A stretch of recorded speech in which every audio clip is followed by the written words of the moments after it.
Yes? Okay. Okay, great. Yes, if you please put your headphones on, that would be fabulous. Thank you. So I'm Amy Holm. I'm Executive Director of the Climate Registry. And the Climate Registry is an NGO that helps public organizations, private sector organizations to measure and verify their carbon inventories in order to decarbonize their operations. So thrilled to be here today in the America's All-In Pavilion, and thank you to the wonderful staff for hosting us here today. So I do want to start out by saying that many of us are here today are still processing the prospect of the detrimental effects that the recent U.S. election will have on our country's ability to implement and advance climate initiatives. However, like superheroes in a Marvel movie sequel, U.S. states will be strengthening their alliances with local governments, the private sector, and NGOs to thwart efforts to block progress on climate action, and will be actively working to advance climate ambition faster and with greater impact. One of the very most important parts of any superhero team is a leader. They set the strategies, tactics, and inspire others. We are extremely honored today to have one of the fiercest climate superheroes with us today. So please join in giving this gentleman a very, very warm welcome, Washington Governor Jay Inslee. Governor. Thank you, Amy. Listen, I'm a little nonplussed because she said there's a superhero here, and I thought we had Al Gore coming in here. So I'm a little bit, Amy, thank you for your leadership. I got to tell you, anywhere I go in the whole world where we're talking about good climate action, Amy's there. I go to Toppenish, we put up solar panels, she's around the corner.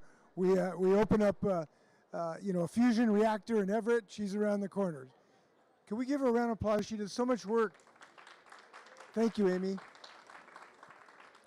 So I came to Baku. It's a little bit of a jaunt to get here, but I came for one reason, and that is to reassure the world that the election for the White House is not going to slow us down in the fight against climate change in America. And the reason it will not be successful in stopping that effort is because we have so many people in so many walks of life, in so many jurisdictions, with so many tools at their disposal, that we will continue this noble effort. And it's certainly happening in my state.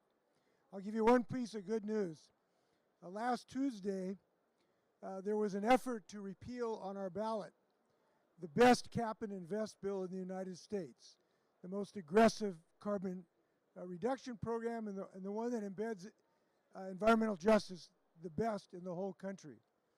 And these miscreant climate-denying millionaires tried to repeal it. They put an issue on the ballot to repeal it. We put up a choice for Washingtonians. And those superheroes, 8 million of them, defeated at 62 to 38. You can't stop progress against climate change in my state. And I am not alone. We formed a group called the U.S. Climate Alliance several years ago during the first Trump administration because we realized that we as states were going to need to move further and faster. We now have grown to 24 states. Those 24 states represent 60% of the entire United States economy. They're an economic powerhouse. And we have succeeded in growing our economies faster than those states that have not joined us in this effort. Now here's my number one message in Baku. Donald Trump cannot stop the clean energy transformation that we are pushing in our states. He cannot stop it in our cities. He cannot stop it in our counties. And most importantly, he cannot stop it in our businesses whose entrepreneurs and skilled workers are building these businesses like crazy in my state, in the United States. That's my central message. And what we can do is significant. Look, Trump has tried to threaten some of the federal investments, but the capital we have raised in my state to fight climate change is as much or more than the federal government has. My point is that our state action can be profound, and we understand this central fact. Our destiny is in our hands, and the tools are in our toolbox. We have the capability to move these tools. And I've told you about our cap and invest bill. It's not the only thing. We have a low carbon fuel standard.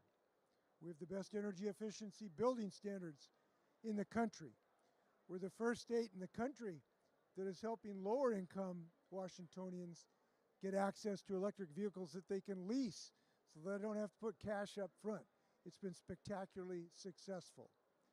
So we have the tools, we have the scientific recognition, and the power of this movement is going to continue. Let me give you an example of what I think Donald Trump's going to find out. He might try to take away clean energy jobs in the United States from these states that are now growing jobs like crazy. But even the Republican members of Congress are not going to let him do that. No member of the U.S. Congress will sit silently by while anybody takes jobs out of their community. And right now we have seeded across the United States thousands of good-paying jobs associated with the Inflation Reduction Act and the infrastructure bill. Those aren't going backwards, they're not going anywhere. And we're going to continue this momentum. So 85% of the work I can do will be unrestrained by Donald Trump. He may try, but it is not going to work. So I think as we look back on this election, disturbing as it is, history will show Donald Trump as a speed bump on the expressway to a clean energy economy for my state, for America, and eventually the world. And so I want to thank you for what you're doing in your homes. When you go home, I hope you'll just take one message from Azerbaijan. In Baku, we're with you. Let's keep building this. Good luck. Take care. Thank you. Thank you. Thanks, guys. Thank you so much, Governor Inslee. And now I'd like to ask our panelists from the states, other states, to come up to the stage here. Maybe I'll sit at this end one here. Sure. Go. Thank you. So joining us today for the second part of our session, our discussion, we have Serena McElwain, who's Secretary of Maryland Department of Environment. We have Wade Crowfoot, who's Secretary of California Natural Resources Agency. And next to Wade is Travis Kellerman, who's the Senior Climate Policy Advisor to the Office of the New Mexico Governor. And last but not least, we have Alexa Wojtek, who's Deputy Director, Office of Energy Programs, Tennessee Department of Environment and Conservation. So we're going to start off today.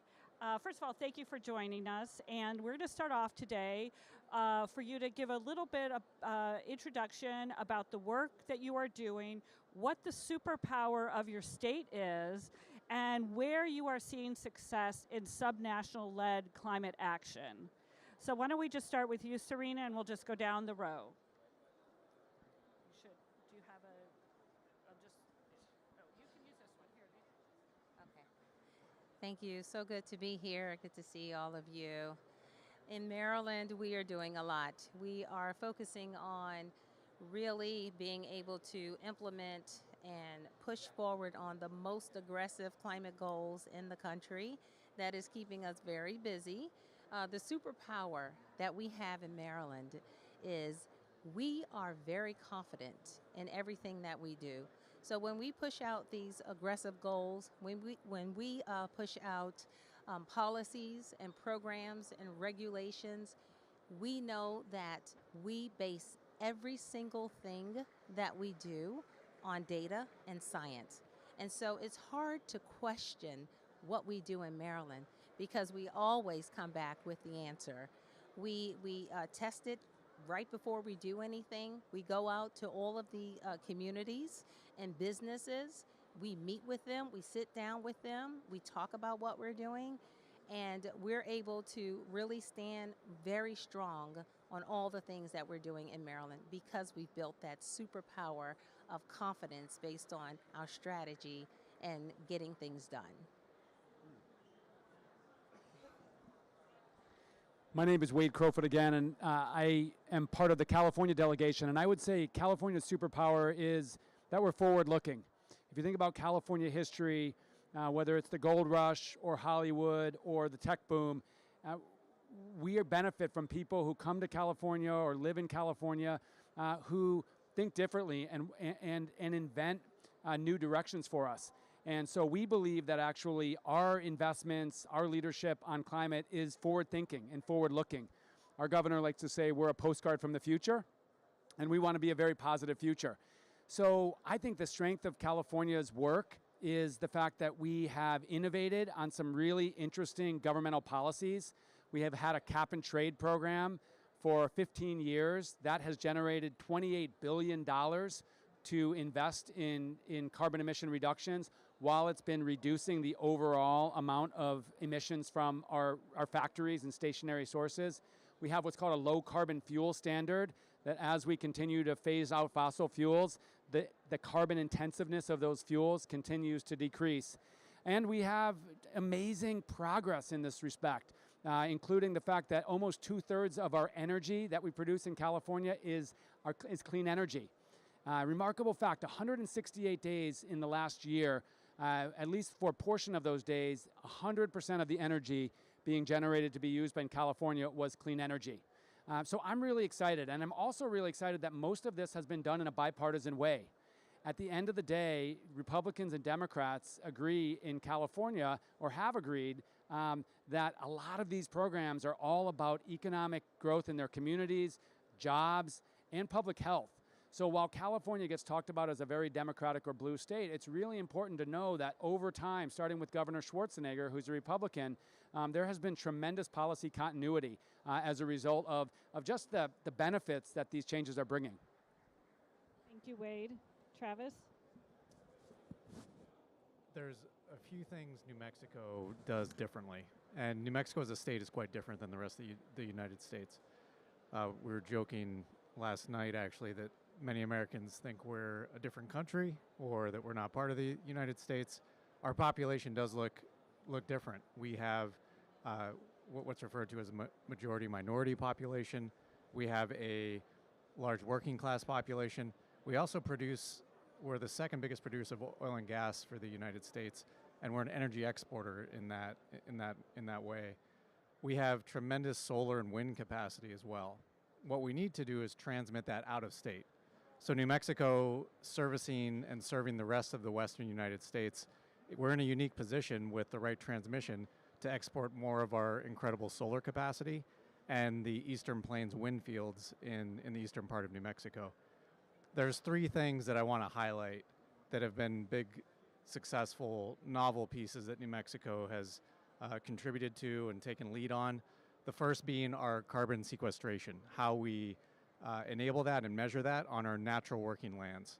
So natural and working lands refer to the forests within our state boundaries, but also the ranch lands where we have traditional cultivation and raising of cattle, recreating the great herds that we know contribute to greater soil health and carbon sequestration in that way. And we monitor that with, as the Secretary mentioned, a large amount of data from a collaborative push with the University of Maryland to create a carbon monitoring system that allows us to measure what kind of sequestration potential we have in the state. So for example, the wildfires that we experienced, that California experienced in the last few years as well, in all of those wildfires, which were, they were very destructive and decimated traditional communities across New Mexico. From a carbon lens, though, we only lost about 0.5% of our total carbon store. So that means as we regrow those forests, we gain back that carbon store. And because those are young trees, we actually have the potential to increase our capacity for sequestration.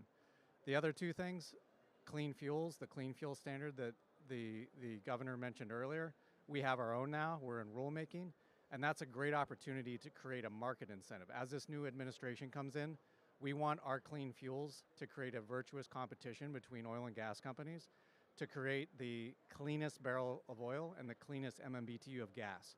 As an energy exporter, it's our responsibility to curb and mitigate what happens in New Mexico going out and affecting the rest of the world.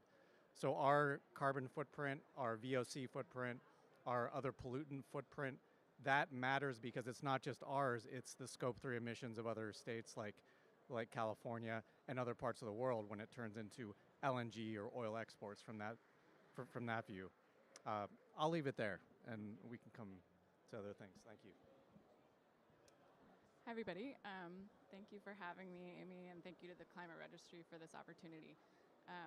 In Tennessee, we're the only state in the U.S. that's both blanketed by public power and also by a single generation and transmission utility. That utility is the Tennessee Valley Authority, which was created back in the 1930s by FDR under the New Deal, and is known largely for bringing electricity and economic development to the valley through the creation of hydroelectric dams. Today, the electricity that we have in Tennessee is 60% carbon-free today, and that's in large part due to the work that TVA has done to deploy hydro and nuclear as well.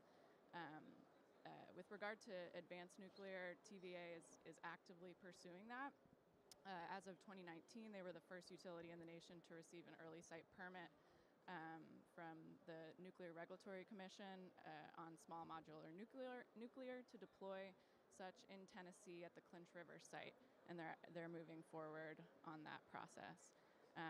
Because of our increasingly decarbonized electricity generation sector within the state of Tennessee, the transportation sector is our largest source of emissions and our largest end-use energy-consuming sector, and so we as the state work very closely with TVA on transportation electrification initiatives. We've partnered with them to build out, even before the creation of the National Electric Vehicle Infrastructure Program, to place fast chargers every 50 miles on our interstates and U.S. highways. We're working with partners to do innovative project deployments with medium and heavy-duty electric vehicles. We're working on second life battery demonstrations using used EV batteries and giving them a second life purpose with stationary storage in more rural areas of the state, tying them to solar-assisted EV charging stations. And we're also thinking of transportation as a system. So we're working with Oak Ridge National Laboratory, one of the crown jewels of the Department of Energy's National Lab system, which happens to be in our backyard. We're working with them in the city of Nashville to deploy AI optimized signal control to reduce congestion within the Nashville area, thinking about energy efficiency mobility systems. One other thing I'll say on the transportation side is that we also have a goal to be the #1 state in the country for the EV supply chain.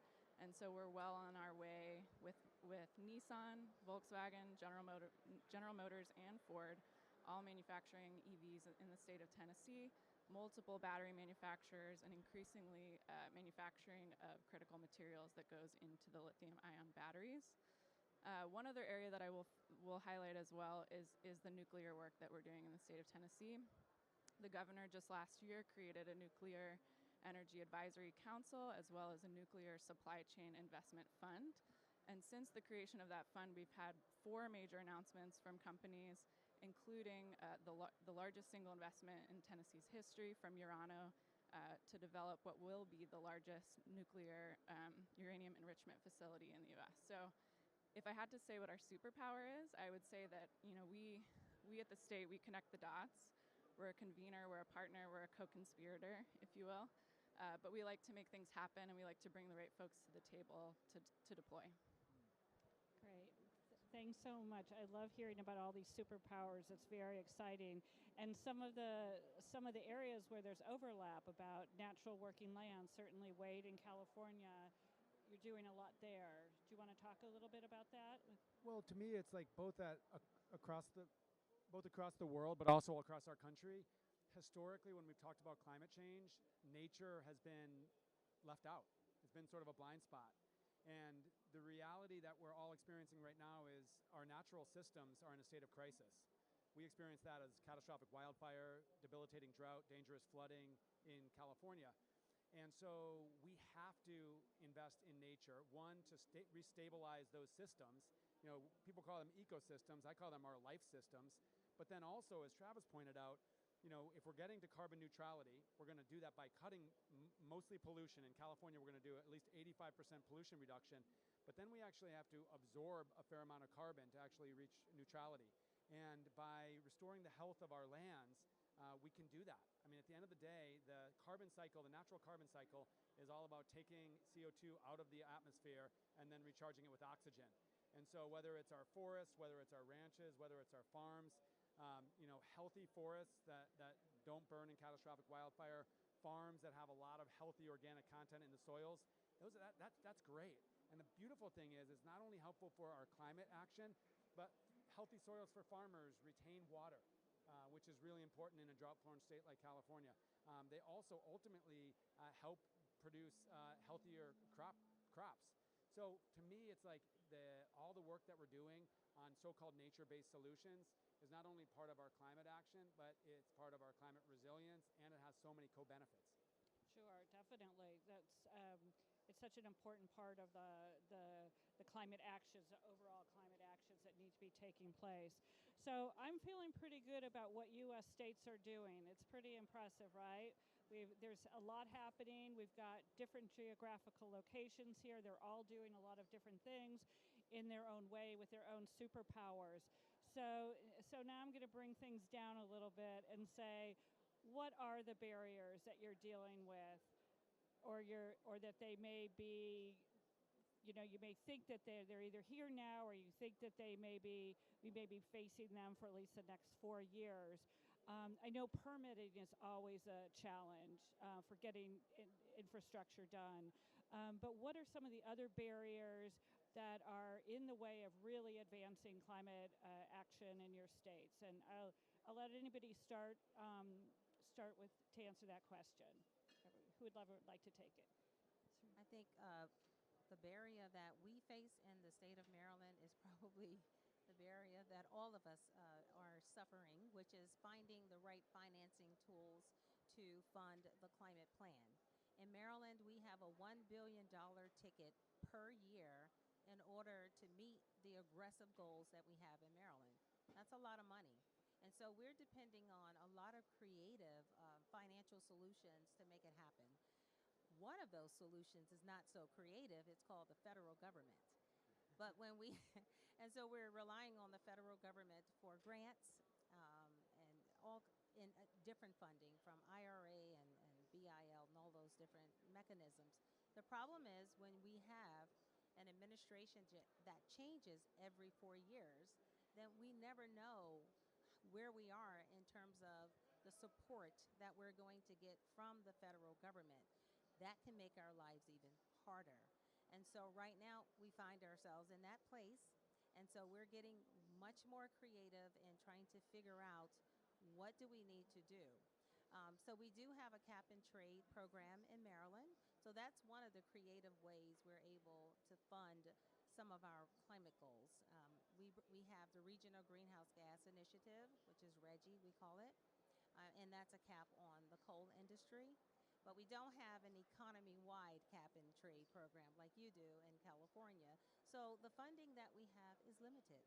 And so again, in order to overcome some of those financial barriers, we need to do more with private partnerships and really start working across the country and other countries, not just the United States.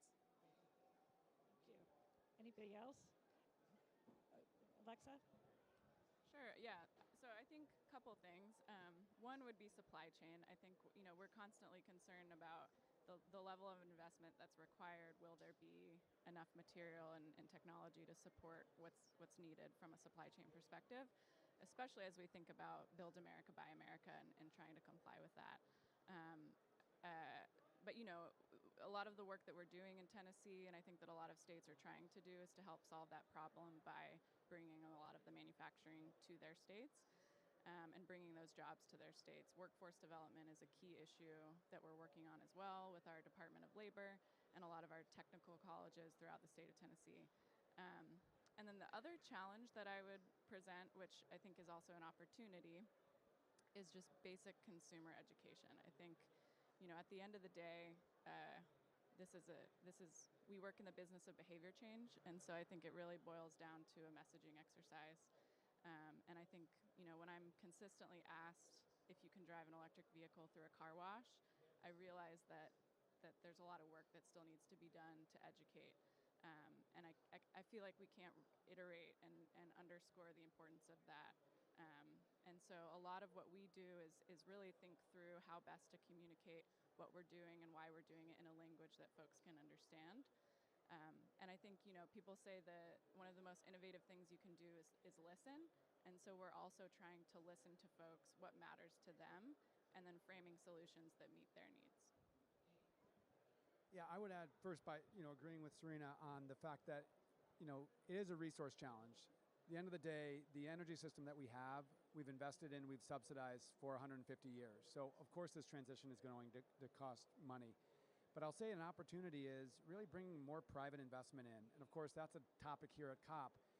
I observe that there are some of the wealthiest, largest companies in the world that are headquartered in the United States and in fact in California, and a lot of them have great environmental values. Apple, Facebook, Meta, they have plans to offset their impacts, but I don't think we've really collectively as governments developed good on-routes for them to do that. So that's one of the things I'm really excited about here is really understanding where there are markets or how do you build the integrity of private investments into climate action, because I think there's not going to be enough public money across the world to make this transition that we need to make. They're talking, they're using the T word, trillions of dollars, and so there needs to be that. I'll also say pace. To your point on permitting, we're on a race against time. Obviously, we need to stabilize our climate. We need to, limit the negative impacts from getting worse. But it's not a race that we are competing against each other, right? Because we either win together or we lose together. So how do we deploy this stuff more quickly? And I think that's really where the partnerships are great. Like I'm listening to each of you and I'm thinking, oh, we have to follow up on that because we're not doing it as well as you are. So, and likewise, we just came from a meeting with subnational governments in China, and China's known for when it, sets its mind to something, does it quickly. So I'm really excited around this implementation, discussion that we're having. The COP is built for nations to negotiate on a treaty. It's not built to figure out how we accelerate quicker. So I'm excited about the work that we do as U.S. Climate Alliance, as well as some of the other associations of subnational governments really focused on how do we move further and faster.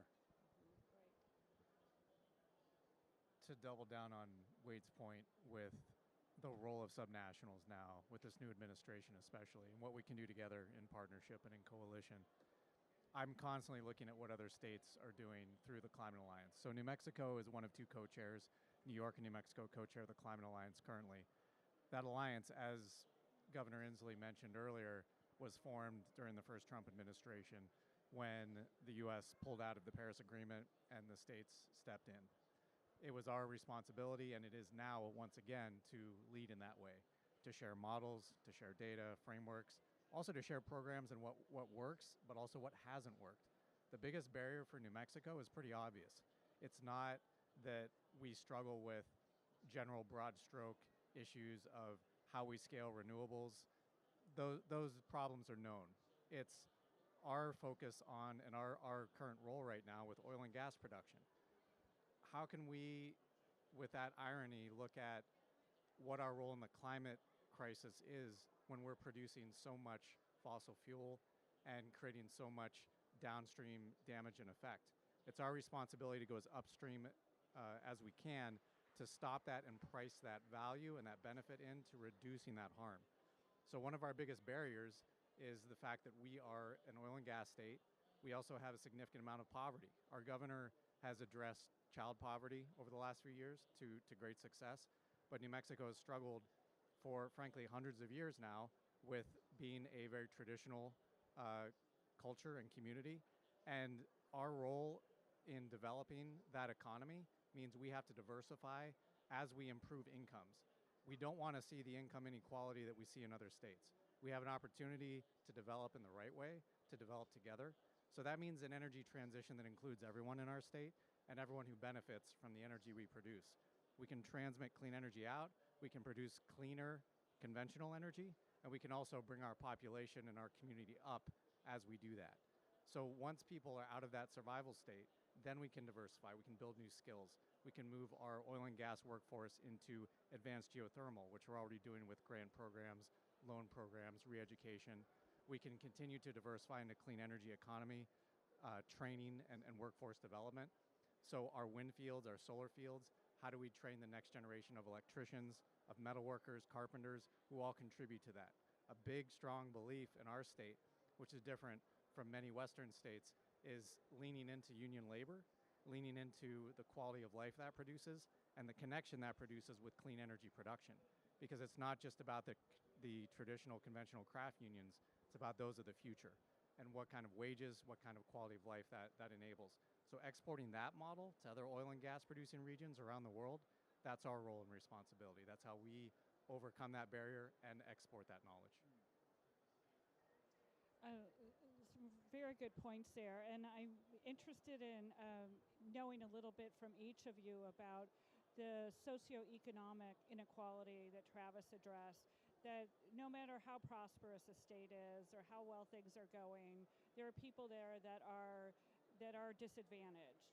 And how do you bring them along? Travis talked about some ideas in his state, but how do you make sure that they're part of the clean energy revolution and that they understand about climate? You can talk to them that way, that they know that they can take their EV through the car wash and all those things. So it's a matter of messaging, but it's also a matter of just understanding that they're just trying to put the food on their table sometimes, right? So how do you as superhero leaders kind of jump over that hurdle?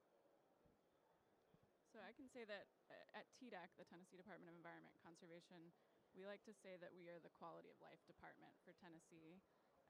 And so, we have this belief that it's not just that we can have a vibrant economy and a clean environment, but a conviction that we have to have both in order to maintain the quality of life that we so enjoy in Tennessee and the clean air that we so enjoy. A lot of the choices and the investments in the programs we manage consider equity in how we're placing those funds. So, often we'll create things like a disproportionate burden index that looks at a whole variety of data sets, depending on the program and what its priorities are, but ensuring that we're placing funds in areas that need it the most or that have the most to gain from those investments. And I would say this is an area that we're continually trying to do better in. I don't think we've solved the code on how to work in this space, but again, this is an area where I love to learn from my peers in terms of what are some of those best practices. I'll say for us in Maryland, we're doing a lot when it comes to environmental justice and making sure that communities are taken care of. Our Governor Westmore, his line is that he says everywhere he goes, and I say it too, we're not going to, he says, leave no one behind. And so everything we do at the Maryland's Department of the Environment, we have embedded environmental justice in every single thing we do. All the regulations, all the policies, no matter what's going on, we make sure that everything is done in the lenses of looking at the environmental justice issues that are going on in the state of Maryland. We also have an environmental justice screening tool that we use, and that tool is now used for some permits. We have it really in law where you have to look at what that score is before you can move further on your permit. And that's really important because a lot of these companies don't really think about it. They just go through the permit process, and then we have to say, well, what about this community and the fact that you're impacting the community?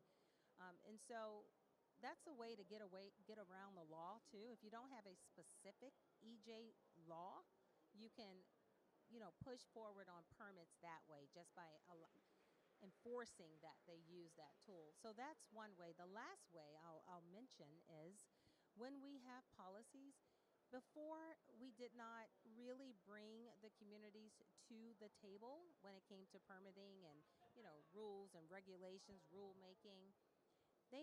Some of those community members never showed up. And so one thing I've done when I started is, go tell them to show up. Bring them to the table. Make sure that they are a part of what we're doing, every decision we're making that's impacting them. So we bring them. We send buses, we have vans. If we know that, we have a rulemaking or a public hearing, a listening session, we're going to make sure they're there and we listen to their voices in everything we do. Fabulous. Wade? Well, if you spend time around this set of pavilions like we all have, I think one thing you realize is that the solutions to climate change have to work for people. And particularly, if you think about the global south, that, is most vulnerable to these impacts, yet they have the least responsibility for the impacts. Poverty alleviation, economic growth is essential. And so no solution can be implemented without centering those priorities.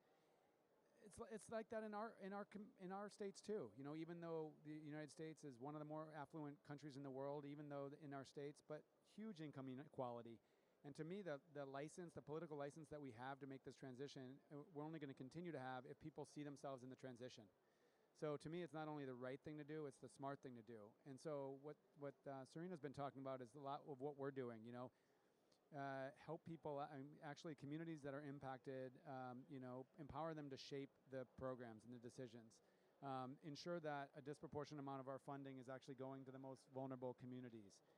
Really thinking about how do we do this in ways that grow jobs and economic development.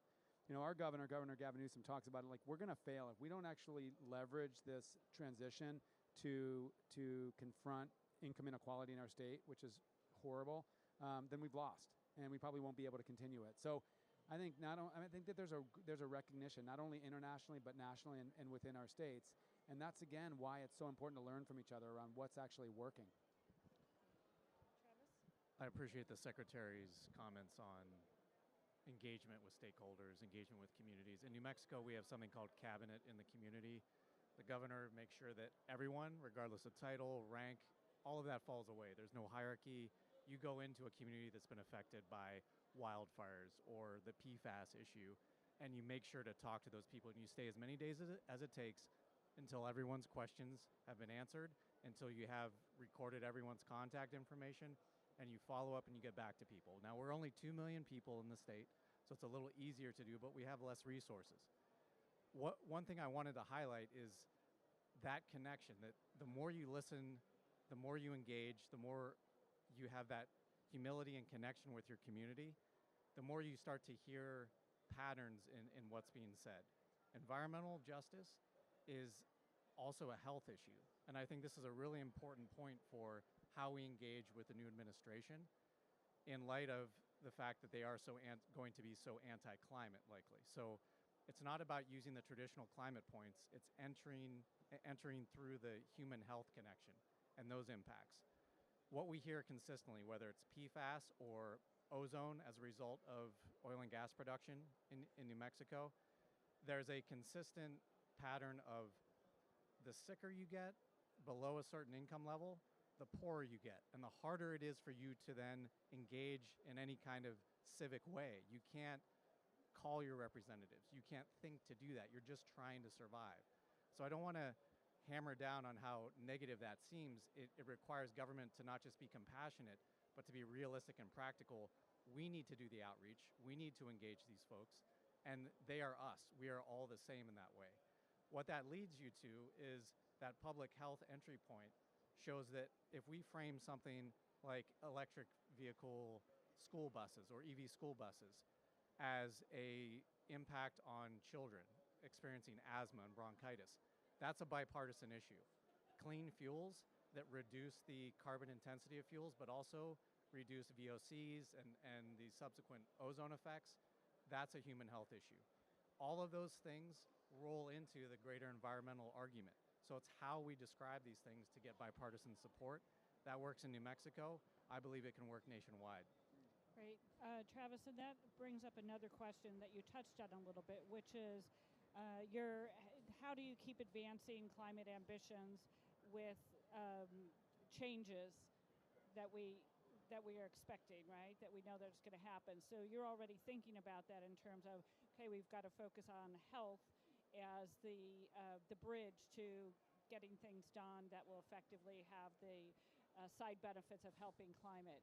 What about the other jurisdictions? Are you thinking along that way about how you can advance some key climate initiatives you have, but maybe repackage, position them a little bit?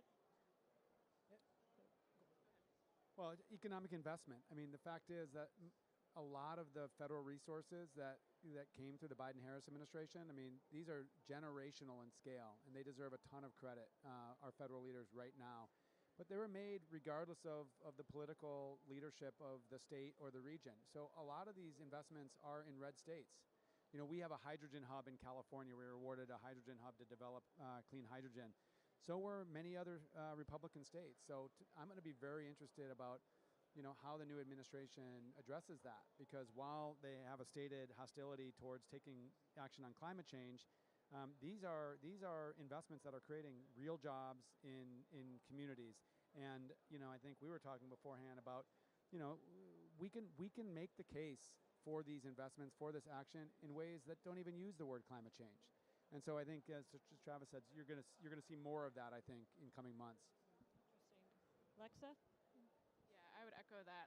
I remember one of the first days on the job, I went to a rural part of Tennessee to speak to them about alternative fuels.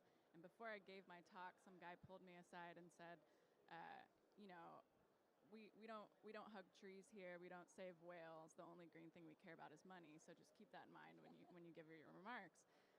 Luckily, you know, a lot of the solutions and technologies that we're pitching and that we're hoping to deploy can save money. And so as long as you're kind of framing the argument in a certain way, focusing on economic benefit, operational savings, you know, decreased costs associated with various aspects, that's very compelling.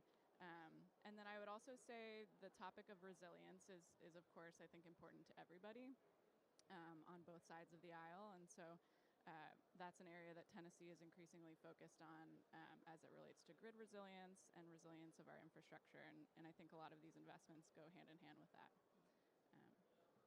Thank you. Serena, did you want to answer that? Yes, I say, yeah, we have to change our messaging. That's what's important. And you all said it best. Maybe we just won't say climate change.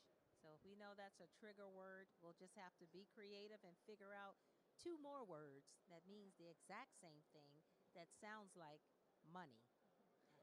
So we know that this administration is really focused on economics and economic growth, right? And so, again, exactly what you said, and you, Wade, we need to just focus on making sure that everything we do, we start talking about the green jobs. Like for us, one of the taglines that's really important in Maryland is we are poised to create 27,000 green jobs if we follow the climate pollution reduction plan that we have in Maryland, that we just produced in December 2023. And it's not a number that I literally woke up and said, oh, let's just say 27,000. We really have modeling that the University of Maryland did for us and really did the whole analysis. And it is true, you can see sector by sector. So we need to start promoting, we have to make this transition because we are creating jobs and creating economic growth. So one thing I'm hearing a lot being talked about from all of you is data and getting data to help make decisions. And I think I've not worked in state government, but I don't think it always moves really quickly in terms of getting things done. But on climate, Wade, to your point, it has to move quickly. So it sounds like having that security of having real data to point to it and say, we've got this data, this is showing this is how we can move forward with fair amount of certainty.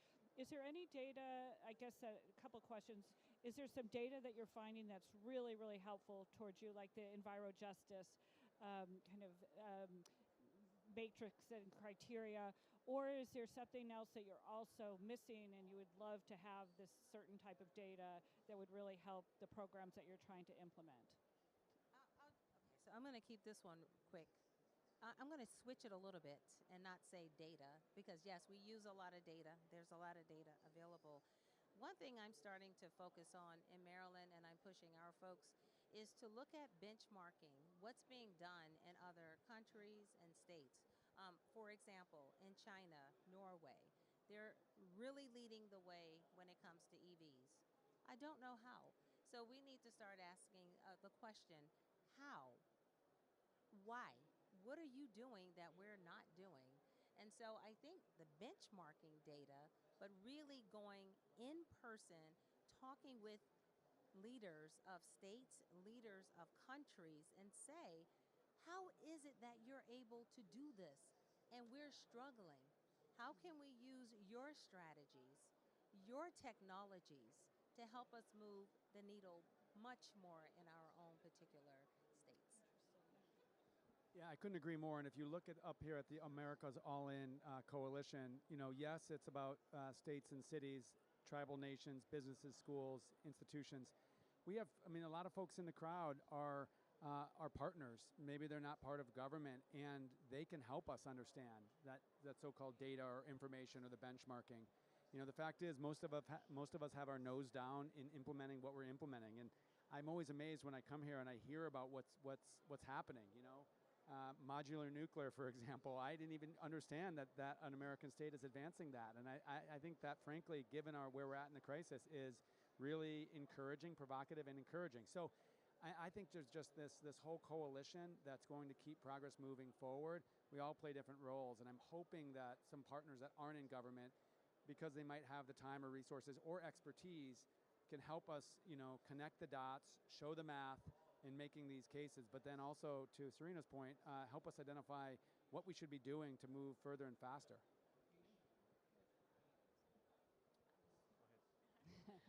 I'll give a couple examples of data. So, you know, I would say that within our office, we don't necessarily have data gurus on staff, but we're trying to leverage resources from other partners, as you mentioned, that do have those skills and may be able to help inform our programs and our investments. Some of the work that we're doing on grid resilience, we're working with Oak Ridge National Laboratory and their researchers to analyze outage data across the state of Tennessee and to really look at, you know, where the frequency and duration of outages are occurring. We've learned that we don't have all parts of our states reporting outage data, and so that will inform investments to even just improve the situational awareness, because you can't manage what you can't measure. And so we're looking to work with those local power companies and some of the more rural parts of the state that don't have outage data management systems and so forth. So that's one area. Oak Ridge, again, is working with us in the city of Nashville to do all kinds of, you know, they have the fastest supercomputer in the world, and so I know there have been a ton of sessions here on AI and high performance computing, and so we're trying to think of the ways in which we can leverage that tool, again, to inform the work we're doing. And so one example project is with the city of Nashville. We're creating a digital twin of all of the buildings, all of the electric grid, all of the transportation data, all of the human data, and then using that high performance computing to better inform where DERs are placed, or where you could do a microgrid, or where you could do certain things within the distribution system. And so trying to be smarter by using that data in a positive way. Fabulous. Travis? Coming from, just to follow up on that digital twin point especially, and a lot of what I'm hearing with benchmarks, other initiatives, there's a big focus in greenhouse gas emissions around methane and oil and gas production. That, for New Mexico, is more than half of our total emissions profile. What we've seen as well is a massive 517% increase in production. We've seen 2,000% increase in permitting for new gas and oil wells. So think about the volume and scale of production. Our methane level, our total methane has dropped 72% in the last 5 years. That's a tremendous accomplishment, but what is the result and what's happening on the ground? What we see is a huge disparity between what's being reported by oil and gas companies and the amount of smog and ozone in these communities. So in New Mexico, our follow down, our kind of trickle down catch mechanism is we have the Oil Conservation Division, then we have the Air Quality Bureau that catches what they don't. And what we see time and time again is the Air Quality Bureau is seen in flyovers and satellite data much more methane, ozone, other precursors on the ground than the oil conservation folks are catching. And it's not because that division is incompetent, it's because of our self-reporting mechanism and a gross understaffing in what's possible to detect and monitor. A lot of old abandoned wells, and also just old technology that's very leaky. Uses things like pneumatic valves, which use gas pressure to run operations instead of electricity. So electrification of operations is sort of a low-hanging fruit. a big missing piece in our data stream is self-reporting data assumes that actors are going to be honest about their data and not manipulate it. What we need is automated source data reporting. So at the wellhead, using a new data standard, using standardized equipment on every production point, we know before they touch it exactly what's happening at that point of production. Then it's a simple math equation. We know what's being produced, and then we trace it down the energy supply chain to what's being consumed, what's being sold. We know that every portion of that supply chain has an owner and a responsibility, and we can deduct what kind of methane and gas has escaped along the way. That's the responsibility of the person who owns that part of the supply chain. So emissions data science it's not as complex as you think. And frankly, with the new administration and what might happen with the EPA methane rule and methodology has 500% variance currently. So think about that. If you run a number, there's a 500% variance. It could be 5 times more or 5 times less than what you're figuring out. And that's the same for oil and gas companies. They could be reporting 5 times less than what they're actually producing. So for a state-by-state comparison and alternative, I want New Mexico and I want other states to step up and lead in that and say, here's what the EPA said, here's what we found, and here's a new model, a new way to look at oil and gas production. Then you price that in, you factor that into production all the way down the line. So what we call wellhead to wall socket, if you're using it for gas to power. Wellhead to the fuel pump, if you're using that fuel for fueling transportation vehicles. That's where we need to get to. That's where states can lead, and we can do it without the federal government. And that was going to be my next question. How do states continue to lead on climate action without, the federal government, but still to be affecting things nationally? So that's a perfect example of what you're talking about there. So any other ideas on that about how, certainly with groups like the U.S. Climate Alliance and other regional alliances, like I know, Alexa, you're very involved in EV Transportation Alliance that encompasses a number of states that really is doing a lot to advance EV and transportation. Do you want to talk a little bit about that? Sure, yeah. I mean, I think my mantra these days is that you can't whistle a symphony. It really takes everybody playing their part, distinct instruments, playing their roles to really make the music happen. And there are so many groups, whether it's the Climate Alliance or the National Association of State Energy Officials, which is where I'm the co-chair of the Transportation Committee. We work with our peers throughout all the states and territories on various topics, and it's through groups like that I can learn that Colorado just did an RFI on hydrogen infrastructure for transportation, or that Kentucky's doing a ton of work in microgrids, or that Florida has a great K-12 solar energy education program. And so most of these things, we don't have to be creating them in a vacuum, and we can copy and paste them in various contexts depending on our state. We're all obviously choosing our own adventure, but we're working on this, we're all moving in the same direction, or trying to. So I look to my peers and to those groups of associations that can bring us all together to learn from one another so that we can move at a faster pace. Wonderful. That's very positive. I love that image of the symphony everybody's playing. Anybody else? Well, I would just invoke what Governor Inslee said yesterday, which is we are the United States of America, and American federalism was established and continues by giving a lot of leadership and devolving a lot of powers to the states. And so, our governors never wait for permission from a president, regardless of who's the president, to lead. And we're seeing that leadership. So, I think I'm certainly with Governor Inslee in saying, I think this creates some headwinds, but it's not going to stop our progress. At the end of the day, there's that old adage of don't go where the puck, the hockey metaphor, but don't go where the puck is, go where it's moving. In other words, trying to anticipate where the world's going. And look around. The world's going towards, a carbon-constrained future. And if our economies actually make that transition, our people are going to be better off for it. Save all of the climate change impacts. And so, with this new administration coming in, it's not going to stop the world's progress. Even it's not even going to stop the UNFCCC progress. We've seen it before. We'll see it again, and the progress is going to continue. Great. Serena, did you want to add anything to that? I think enough has been said on it. You've literally covered everything. I will say, I find that the U.S. Climate Alliance and Under Two Coalition and all the other different groups that are out that bring us together as one, I think that's great, but I also think there's maybe something missing where we all still should try and get together a little more often and talk about the things that we're doing. Because you shouldn't have to find out when I show up here and brag about how ambitious we are and all these things that we're doing. You probably should know that already because we're having those conversations. So I think there's a lack of communication between us, and that goes outside of those groups that are formed. So I challenge us all to just do a better job.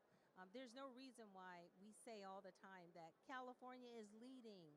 Well, why are you leading? Kid, bring me with you, or Maryland is doing this, or Maine, or Tennessee, or so why are we doing all of these things separately when we're one? So that's missing. So that I'll leave us with that thought. Y'all need a group chat text there. I do want to allow some time for questions. Anybody have any questions? Yes.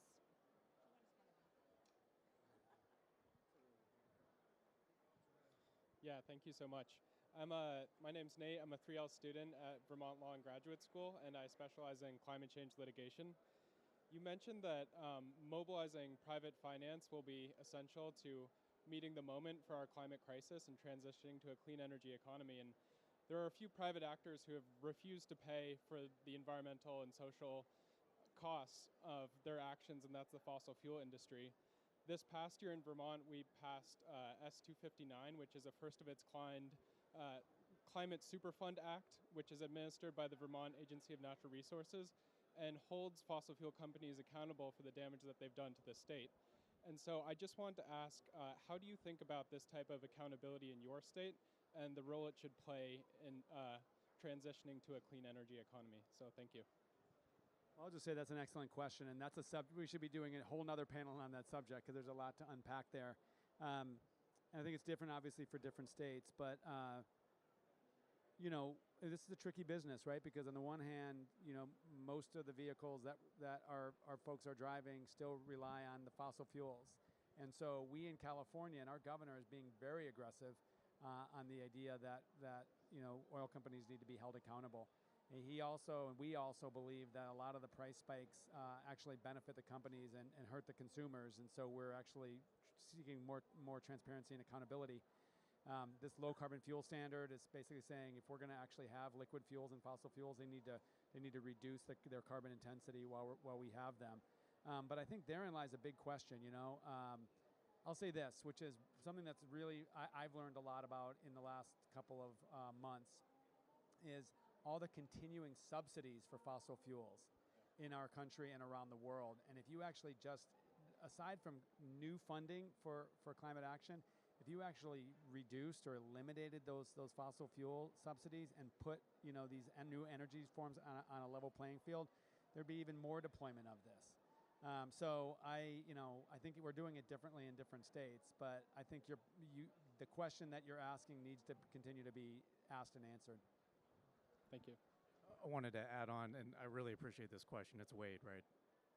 Nate, sorry. Nate, yeah. Thank you for that. It's a dramatic issue right now because the incoming administration, we're not going to have the same kind of support for what you described in Vermont, which is going after oil and gas companies with strict policy and regulation, and also looking for repayment for past damages. What we lean into now, and what I see us doing in New Mexico, is, for example, our clean fuel standard. Clean fuels are a way to essentially put those out of business who can't meet the standard.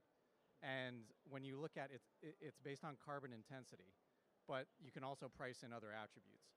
So environmental, social impacts and damages, those will be priced in. If you're not up to that level, if you're above the carbon intensity level, above the other impact levels, you have to buy clean fuel credits to continue to sell your fuels in our market. And as those fuels are exported, we also apply those same fundamentals. So independent, smaller operators, if they operate in a clean way, can continue. But many of our operators, especially the independents who have wells from 60, 70 years ago and have barely updated the technology, they're going to go out of business. We're going to continue to put oil and gas companies out of business who don't meet that standard. And it's going to step up and become more and more disciplined and strict and harder to meet over the next few decades. So that competition is going to increase.